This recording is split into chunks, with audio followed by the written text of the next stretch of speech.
Hello crafty friends! In this video I'm going to make a card using the parameters from this week's Craft Roulette. But this week isn't just any card, it's my 100th card for Craft Roulette. Let's see what I do with the parameters this week and how much stretching I do. So I decided what I wanted to do in my head, but it is a card that I have not done yet. It's a card shape I haven't done. So I got out some white cardstock, even though that's not what I end up using, just to play around with the measurements to see how it would work out. So the first thing I did was I made an A2 card base. And then I made a pocket to go on the front, which was 2 3/4 by 5.5. And then that way I could score a 1/4 inch on each side of that pocket and still have enough room to slide in my bookmark that is going to be 2 inches wide. After I cut and score all the pieces with the white cardstock and make sure that it fits and what I'm planning on kind of in my head works, then I end up cutting a piece of red cardstock in all of these measurements to make sure that it worked. Now this next part I don't actually have a measurement for because I kind of eyeballed it. I just wanted the pocket to have an angle so that the bookmark stuck out at the top and you could see that there was a bookmark there.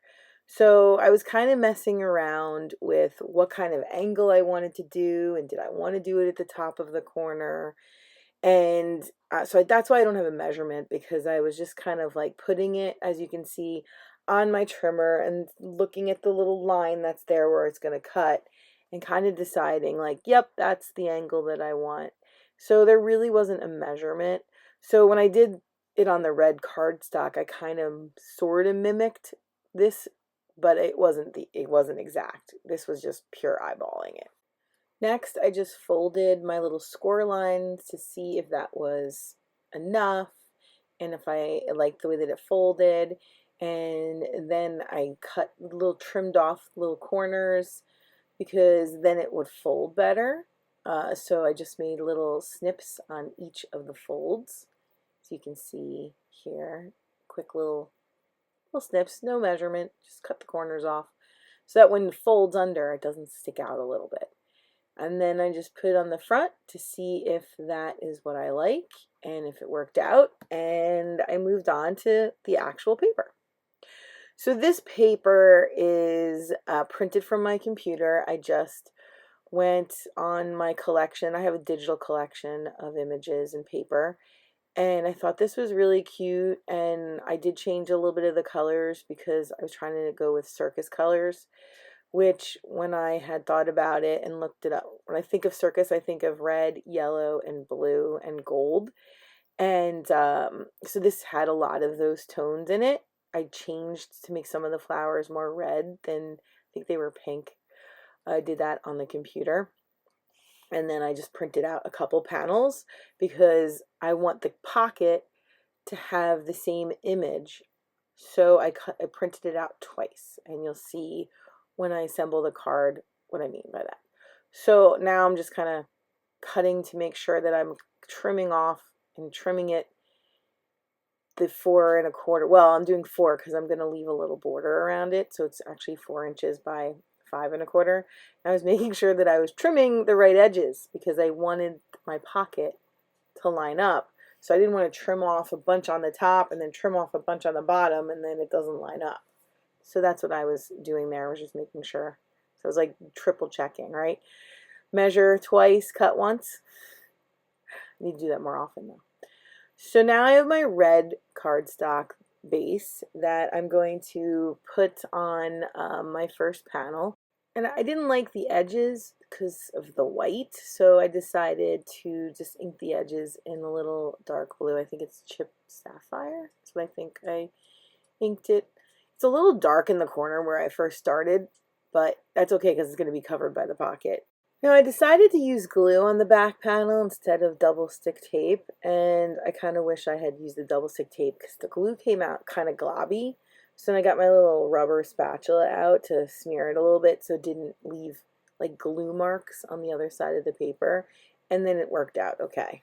So the next part was building my pocket for the bookmark, and that got a little tricky for me. I mean, not crazy, but I wanted to make sure that I cut the right piece of paper so that it continued and the scene, and it wasn't like the church twice.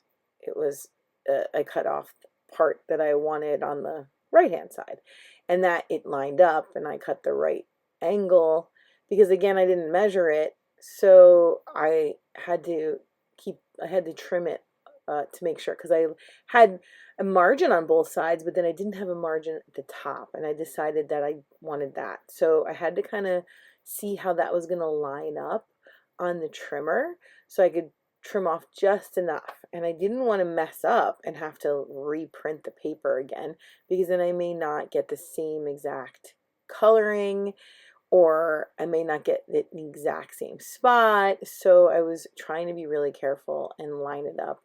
And thankfully, I only had to trim it once and it worked out. So now I'm going to put my panel on my red pocket with a little red border all the way around, and then I have my little flaps on each side, and then I kind of realized, oh, I need something at the bottom. So if I were to make this card again with this pocket, I would also put a tab at the bottom, but it was okay. It will slide in, the bookmark will slide in and out, so I put the score tape or double stick tape rather on the bottom, and that's why I chose not to use glue, because I felt like I could control where it was getting attached with the double stick tape than if I had put glue, because I wanted to make sure that I still had room to put my bookmark, and it worked out. But next time I would make a little flap at the bottom of the pocket as well. So now I'm just testing my bookmark, because I cut another piece of paper for my bookmark. I just used more of it with the clouds, and now I'm going to add, for the parameter feather, I'm going to add a little birdhouse with a little bird, because I have this really cute die cut that I actually just got. So I'm going to cut out all of those pieces and then I'll assemble it. Hey, just a quick reminder, please like and subscribe. Thank you.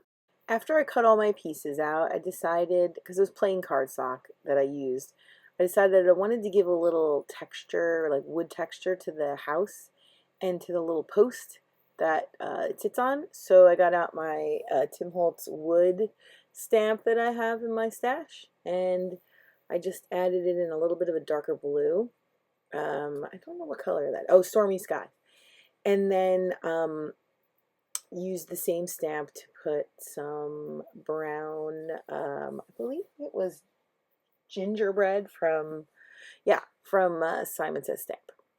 And then I use a little scrap paper, so I don't get ink all over my fingers. I mean, I still get ink on my fingers, let's be honest, but a lot less. And I just wipe it up with a Kirkland brand baby wipe. It doesn't leave the threads all over it like or soapy like other baby wipes do. That is the best one. So then I decided I was going to darken the edges a little bit, but I didn't want to use that big ink dauber. I decided to use a detailed brush instead, which definitely worked out better. And I just add the Stormy Sky around the edges. You'll lose a little bit of it after I put the little edging, the little roof and the little bottom, but it's still, you can still see it. I think I would have made it a little darker, going a little lower, if I had thought about those pieces being added. That's okay. It still looked cute. Then I started gluing the parts together, but after I tried to put the roof on straight and had to move it a little bit around and then put the bottom on, I decided it would be easier to just attach it to the bookmark itself. And since I wasn't putting any dimension, because since it's a bookmark, it needed to be fairly flat, I figured why not just glue it straight on the bookmark instead of trying to put it together and then glue it on. So that's what I did.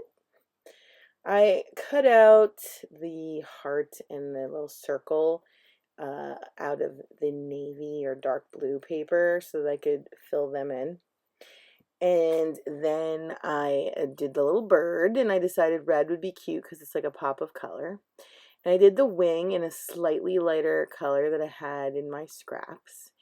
And this die had the white and the tiny, tiny black eye. But then I realized as I put it together, there was no beak. And I double checked in this really small die cut that I got online somewhere that there was no beak in this die cut.